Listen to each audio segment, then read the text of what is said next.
Unlike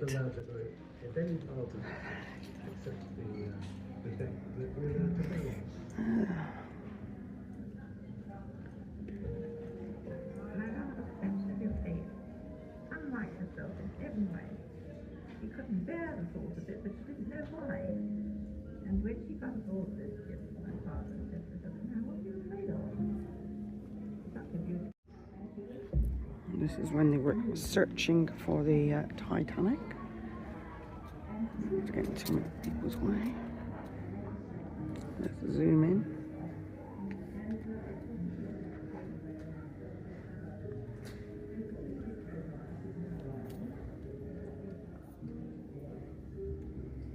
There you go.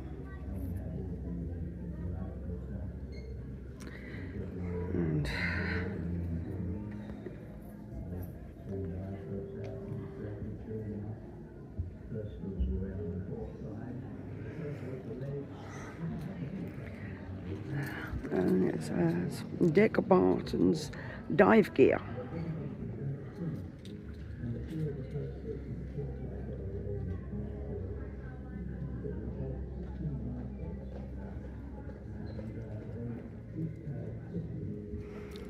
And oops, there we go.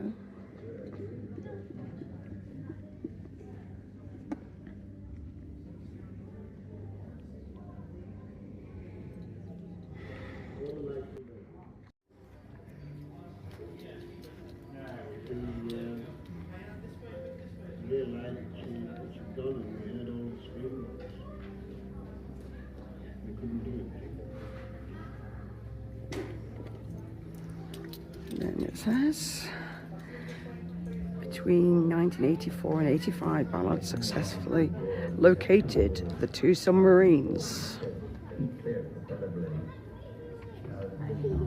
And there we go. Go this way.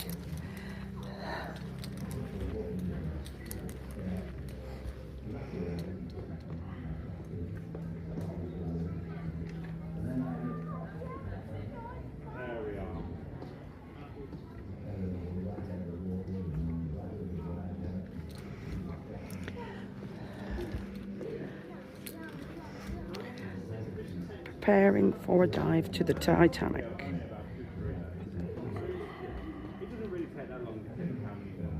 I'm sorry, but I'm using my dodgy arms, so that's why I'm shaking.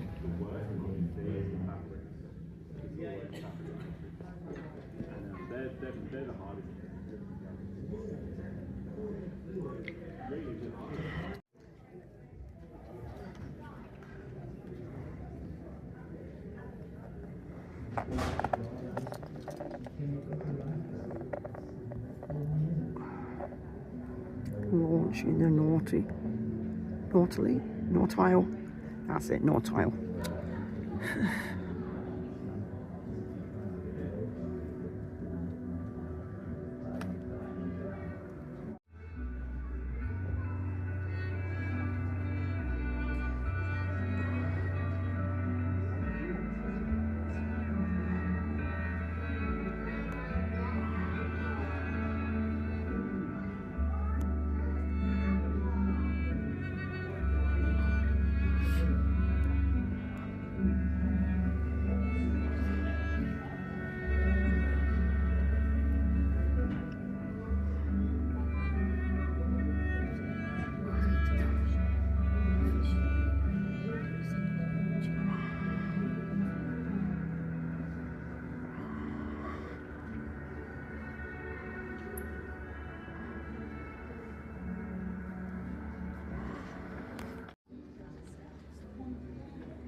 Sit around the other end.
And that's the propeller.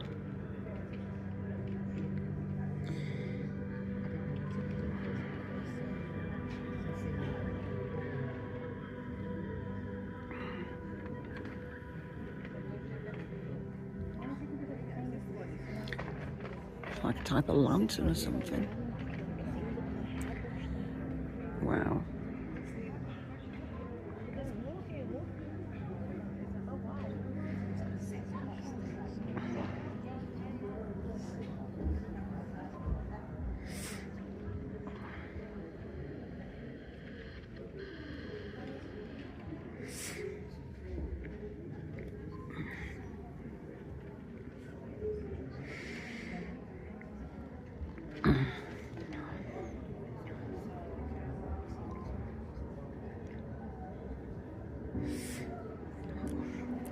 Now you really can't see for the brightness. I'm going to try and turn this right down. No, it's just reflecting badly. Nope. It's like a bottle. A mirror.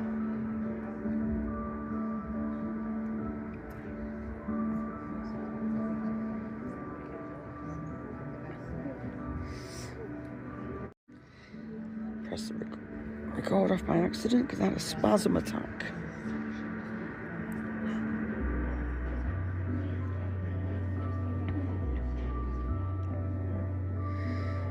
But I have turned down the screen resolution or brightness, and it's still a bit up on the it's bouncing back a little bit.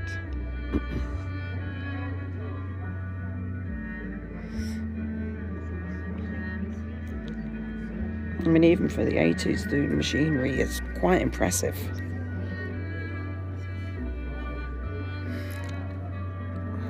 Look at all the bottles there.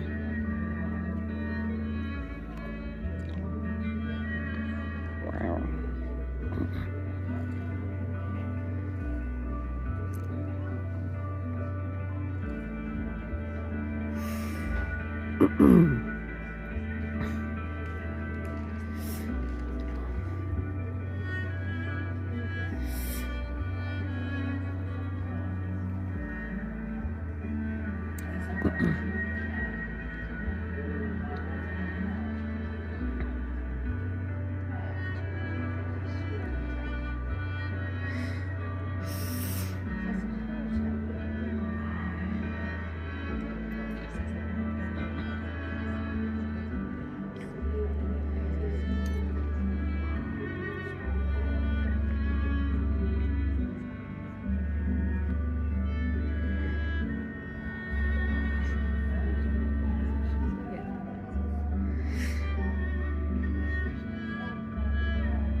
So the descent of the Titanic wreck site.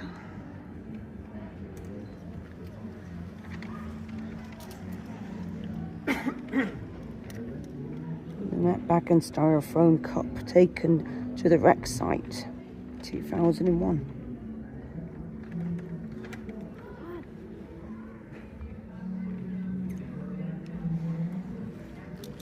This is Dick Barton's passport and Dick Barton's wreck dive diary.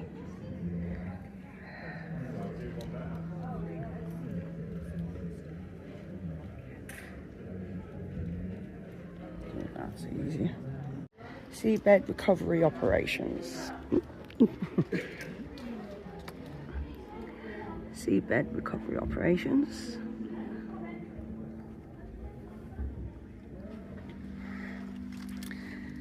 That's about the seabed recovery. I'll look over there in a minute. I'm a bit worried they've got a thing that's, unless that's a sea crab, it's meant to be.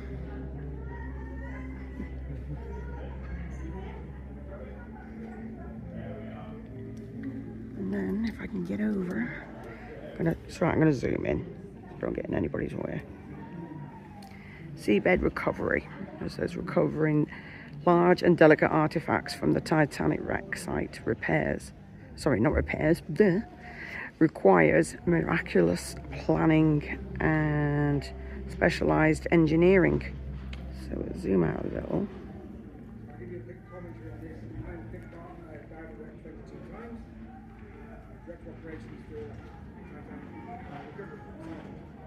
This is our footage from, I think it was 1965, thereabouts. You see there's Robin, which is remoting off its vehicle. We deploy out the front of the submersible. You see it's down here, you see the depth, 3,800 metres, at about 10 to 5 in the evening. And what we're looking for is just looking to catalogue the wreck, how the condition is, and also for potential targets for recovery for artifacts. We can't take anything from inside the wreck, weren't allowed to, and we couldn't anyway because we're too big in the submersible. So the submarine's 18 tons, and got 3 blokes in my size. So this is the grand staircase. These are ceiling fittings have fallen down. And this is the escape hatch for the farmers. Furnace area on boiler number 6. Then we started at the post office, and you see the grillage, the post office, and behind that, you can't really see it very well, there are sacks of mail at that time, still there. It's been amazing to recover, and great story. Couldn't do it. You just see it in the background. So Robin was great, but it was just literally lights and cameras. It had no arms. It gave us a lot of good information, great footage.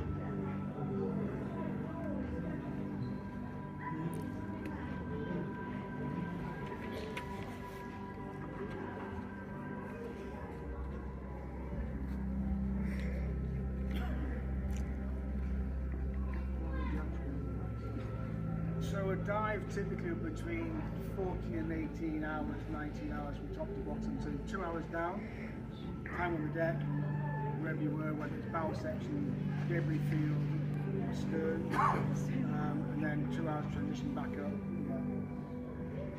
So you're inside a 3-man submersible with 2 Frenchmen or 2 Russians. Make your choice, up to you. The top tip, don't start a business in France or Russia selling deodorant.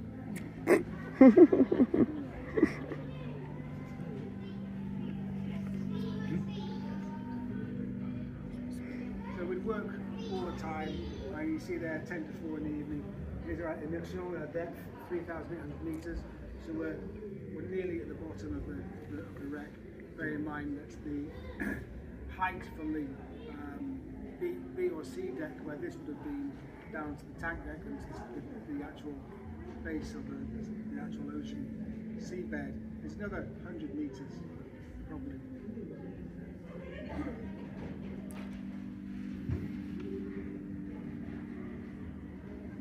So it's, you'll start to see. So this is a grass that appears down along with the rusticles and makes it very difficult.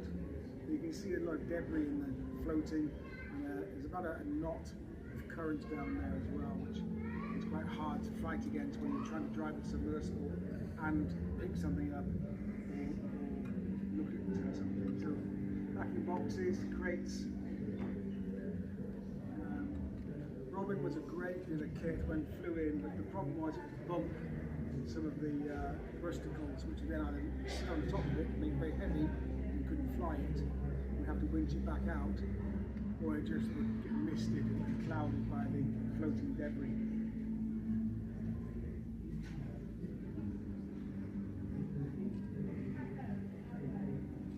Going here now by the Marconi room on the right hand side.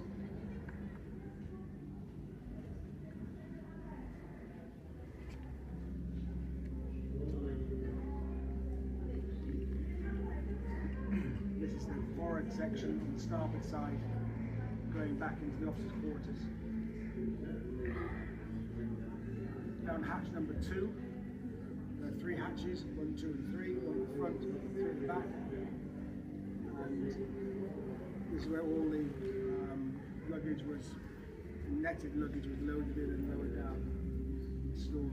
Hatch number 1 was the smallest, 3 was the biggest, and that's where they put the Renault car in. So it's the Marconi room, beg your pardon. Just on the right there where the Robin is the Marconi radio hanging from the bulkhead, which we'll see shortly. What year is this? This is 93, 94. Could be, it's cuts of different tapes, so something's 96, 98. There's the Marconi radio hanging from the top there. There were plans to recover it, but it became too difficult, too invasive. We had to really cut into the top of the casing.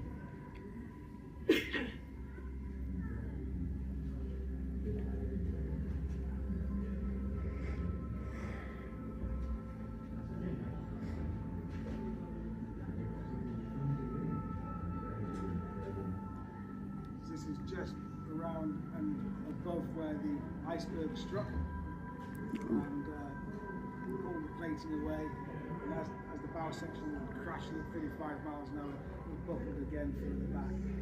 White Star Line emblem you can see there on top of the casing for the porthole.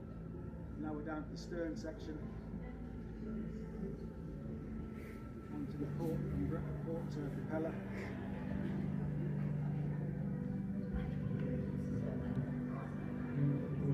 So those blades are probably about half the height of this room, to give you some perspective. The boss is easily 10 meters across. We start to cruise around the seabed now, debris field, looking for artifacts to pick up. It's the Welland Davit, which is picked up in an exhibition in the US now.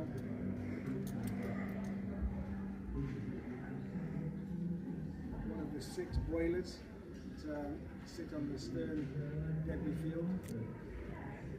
Again, about half the height of this room here. It's hard to get perspective really.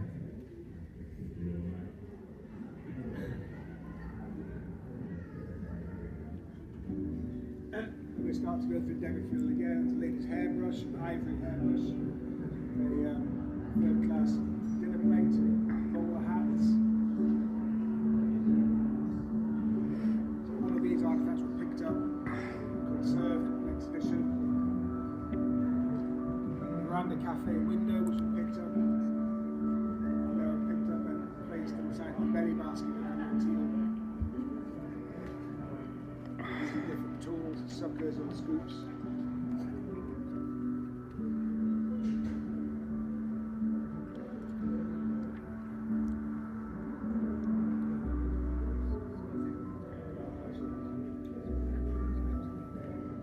So for some of the bigger artifacts we're pre-deposit. There's an exhibition behind you, big baskets. So we've laced them all up, either put them into a basket like suitcases and bags, or the big pieces. So this is what we call the big end extension strap, weighing probably around about 4 to 5 tons, and we'd sink these little lift bags to the seabed with a ballast chain or anchor chain, tie them all up and then release the bags to the surface. The wine bottle is still full of wine, amazingly.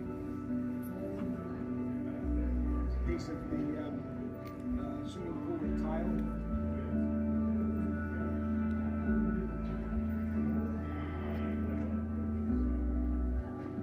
And we're starting to come to surface after the dive.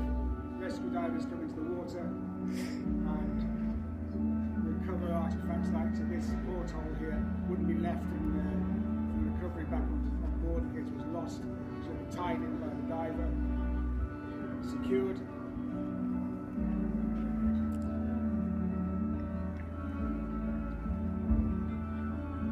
Weighs about 30 kilos, I think, solid brass.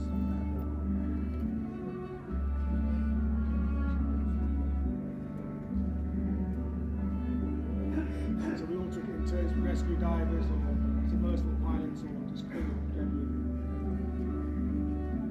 That's some of the ballast chain used to sink the lift bags.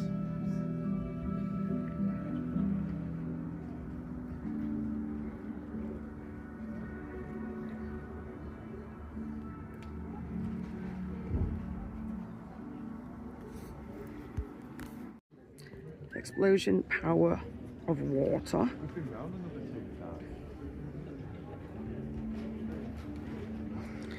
And then we've got shrapnel from the Titanic wreck. So there you go. Fragment of glass, part of the cabin light switch, and a fragment of metal collected from the Titanic wreck site. These were ejected from the Titanic when it struck at the ocean floor.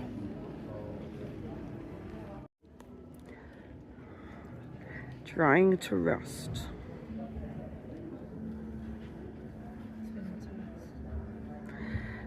And then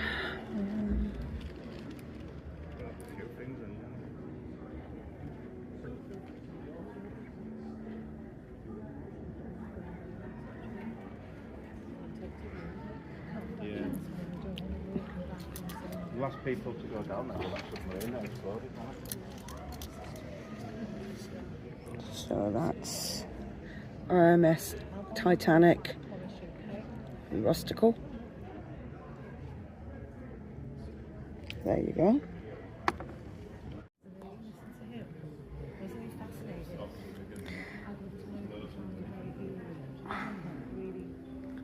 There we go.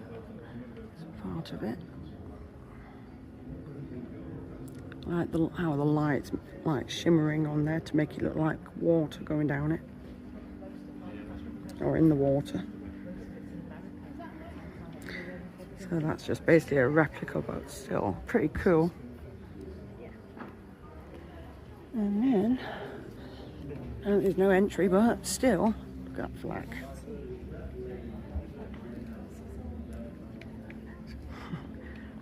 been flown. Go ascent to the surface and recovery on board. Nadar. So that's the actual photograph on it.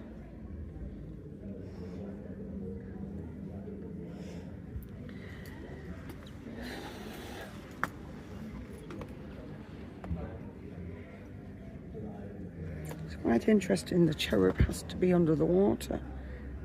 Or is it just giving you an idea of how it survives, which we'll look at in a minute.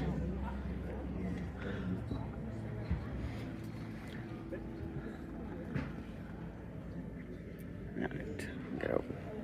Oh. This is Conservation Laboratory. So basically, there you go. This exhibit represents the temporary conservation laboratory used to stabilize Titanic artifacts after the recovery. Specifically, if it depicts the 1994 expeditions facility in Norfolk, Virginia, where desolation was carried out to preserve further deterioration. To the left, a selection of desolation pool is visible. This water-based process requires daily pH monitoring to regulate salinity and safety. Extract salts from the artifacts submerged for over a century. Nearby trays contain additional recovery items, including wrenches and mechanical equipment from the wreck site. At the center of the exhibit is the Titanic cherub. Undergoing desolation, a small electric current was used to dislodge embedded salt crystals, ensuring the slow and controlled preservation of the artifact. Trying to see it. Detailed records were miraculously maintained throughout the process. This temporary facility provided the crucial first stage of stabilization before artifacts were transferred for long-term conservation and public expedition. This display offers insight into the delicate and advanced techniques used to preserve Titanic's legacy for further generations. So I was right, it is preserving it. So that's pretty cool. And some of the tools.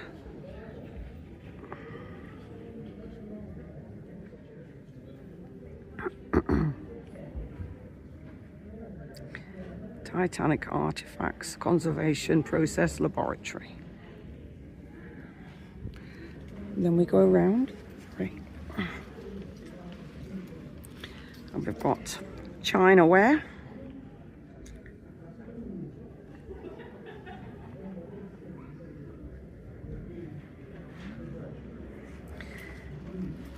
This was like a type of milk jug, is it? Or it's a cream jug? There you go.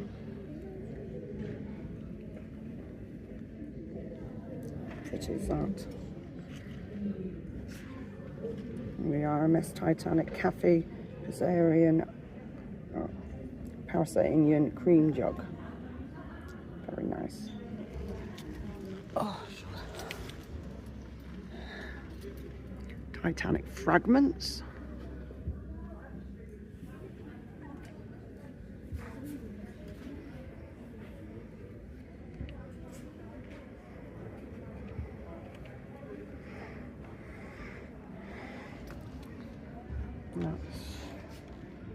RMS Titanic paint fragment.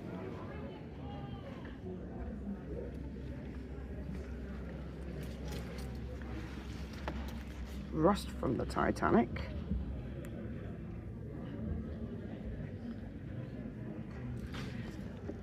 RMS Titanic pearl fragment.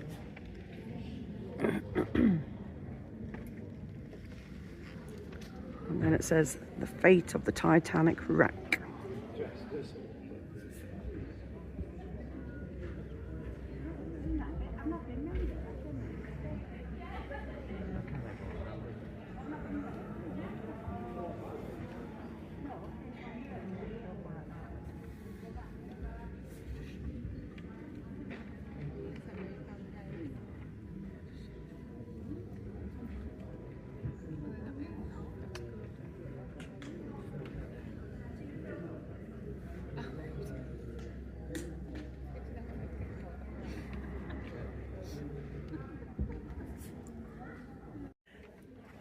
Right. Okay, tight. So what's it called?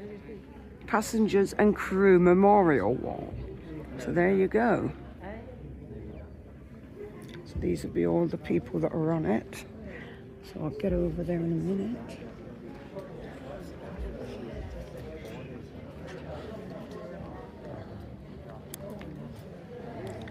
So it says 201 survived and 120 died. It gives you all the actual names, obviously in alphabetical order.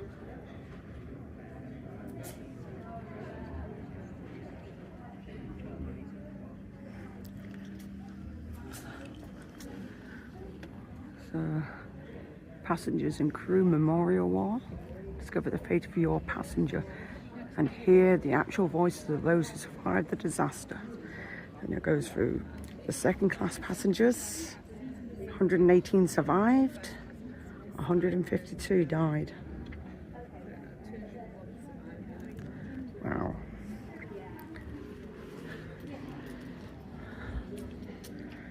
Third class passengers, 118 survived, but look how many died. 528. That is a lot.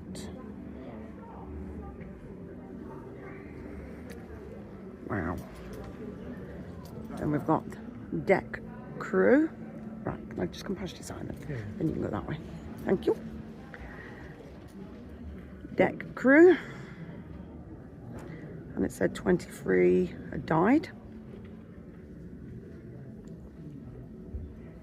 Viculan crew, 94 survived, but 337 died. Wow, that is a lot. Engineering crew, 72 survived.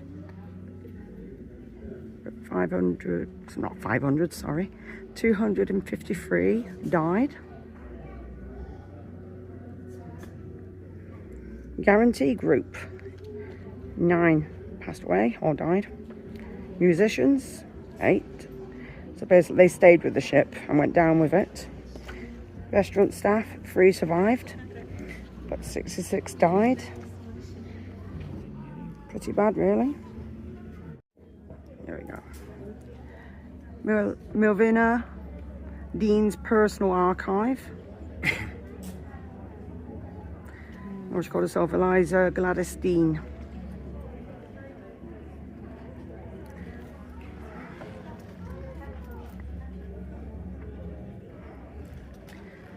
So there we go.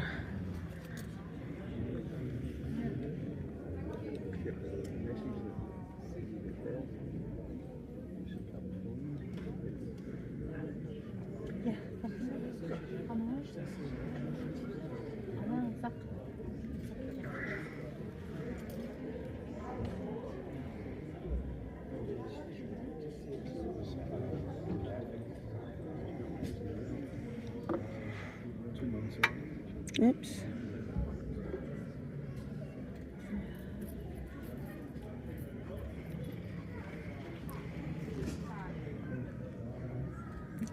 Oh, come on, camera, do as you're flipping told. It's been a spanner again. Sorry. Pain in the bum. Here we go. I'm assuming this is her ticket. Yes, it is. Wow. And that's from March 98. Still.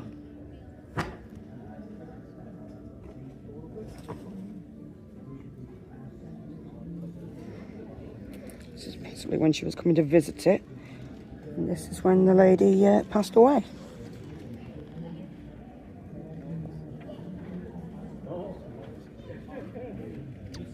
Seems a nice lady.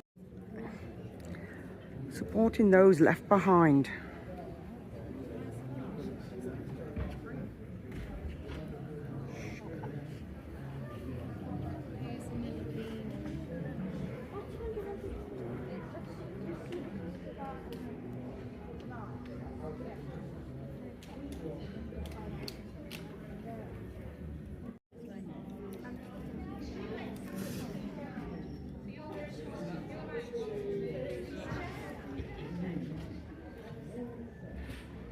See, that's if you want to buy any bits and pieces. How cool is that?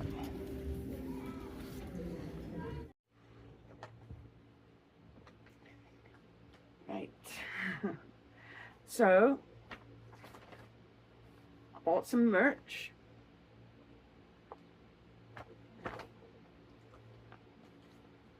Just got a load of things on this bed.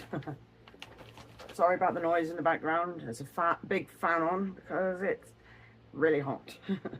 And the sound doesn't really bother me, so I can sleep through it, but other people probably can't. But anyway, I'll show you what I got. I'll just take everything out, and then as I'm putting it back, or before I put it back, I'll show you. 1 second. That's better. Put a bit of light on it. So, got some postcards, and this is actually on what looks like an artist detail of being on the Titanic.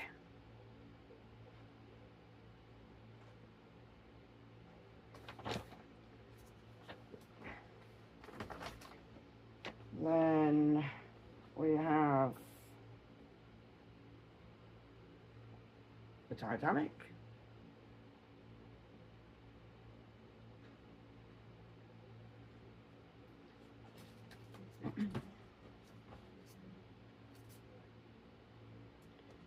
It says White Star Line, Olympic and Titanic, third class accommodation, the largest steamers in the world.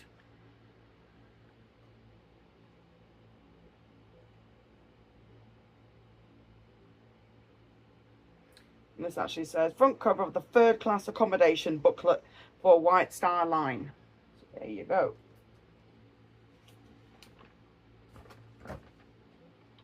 And this says recreation of the Titanic's wrecked bow. Now, believe it or not, when we were actually at the expedition, there was no sign for it. So it was like, I think you just had to use your imagination.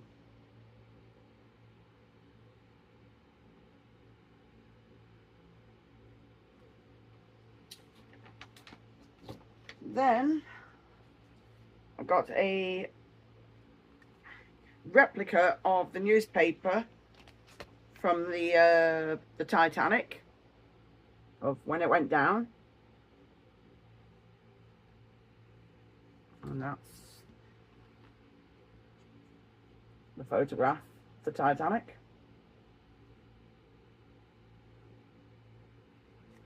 So it has the date and everything on it. Tuesday, April the 16th, 1912. So there you go. And that was number 2,645. So there you go.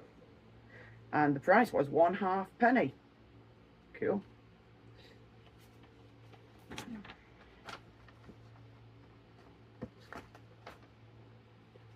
Then we have like a pin badge wooden Titanic ship. There you go, try and keep the reflection off it.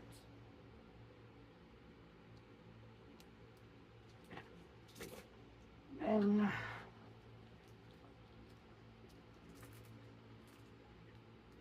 the acrylic magnet, and it's the cherub that we've seen on the first video. That was last week's. Let me move my hands out of the way. Would help. Excuse the reflection.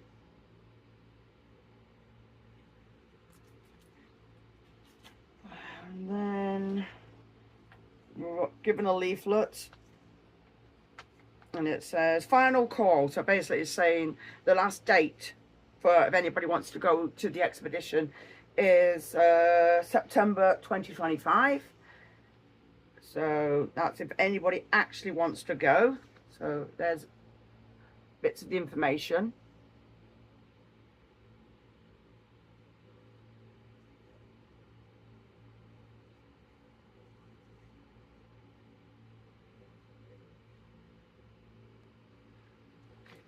And this is QR codes.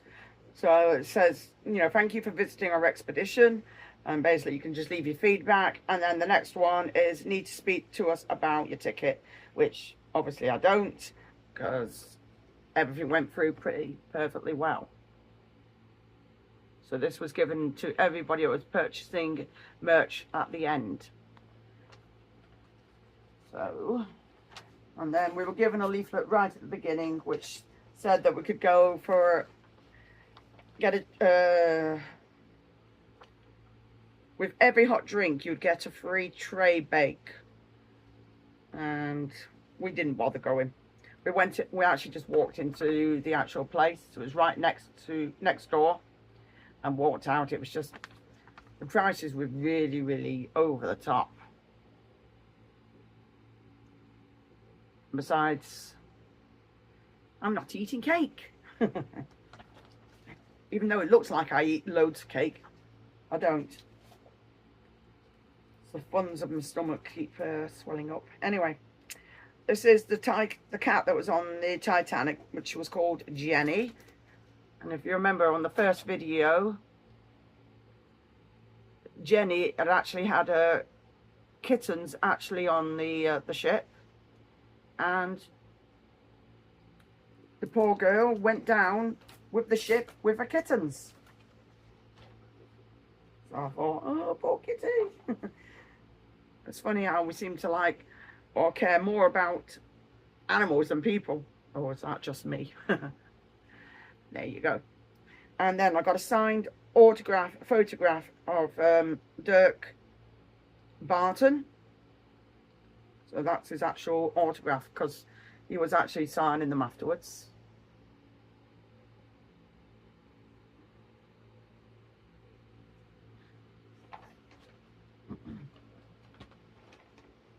And then I got a compass, which is well boxed. Get into it.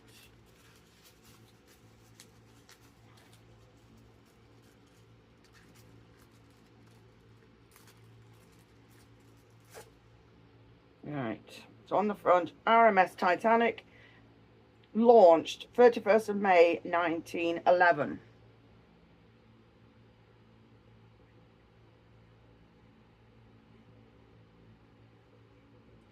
And then I'll read the inscription inside.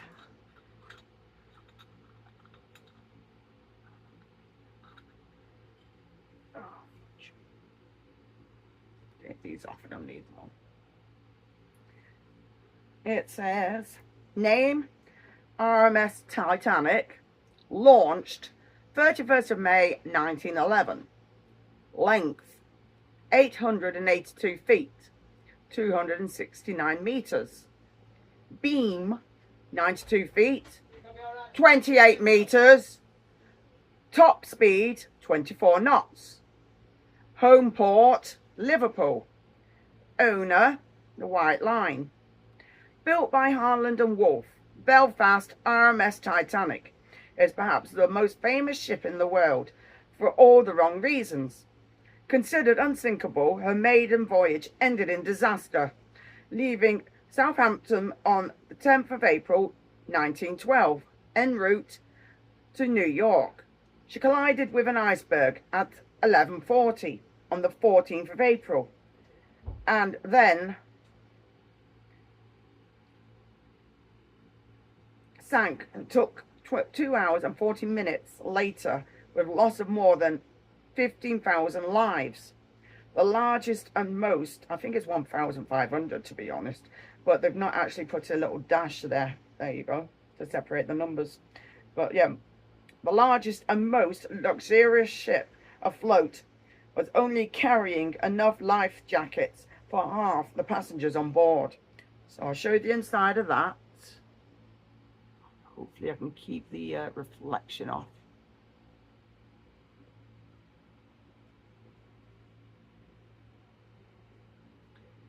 And then there's the compass inside.